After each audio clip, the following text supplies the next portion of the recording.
धेरै केही पनि बोलेको म डुब्न लाग्यो हो घाम हो कहिले धरती छोडेर छैन मैले सधैँ तिमीलाई राम्रै गरेँ कहिले मैले मिठो मसिनो खाइनँ राम्रो लाउन पाइनँ सधैँ मेरो छोराको लागि छोरीको लागि भनेर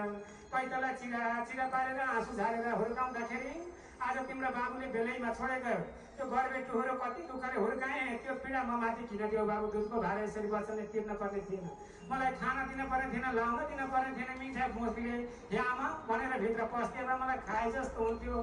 नयाँ छोरी लाए जस्तो हुन्थ्यो भन्दै आमा आँसु झार्दै फेरि धुनुहुन्छ बाबु कसो गर्ने हो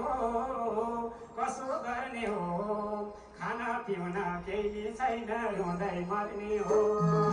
कसो गर्ने हो खाना पिउन केही छैन रुँदै मर्ने हो कसो गर्ने हो बाबु कसो गर्ने हो खाना पिउन केही छैन रुँदै मर्ने हो कसो गर्ने हो खाना पिउन केही छैन रुँदै मर्ने हो खाना पिउन केही छैन रुँदै मर्ने हो त्यही भएर मैले जाने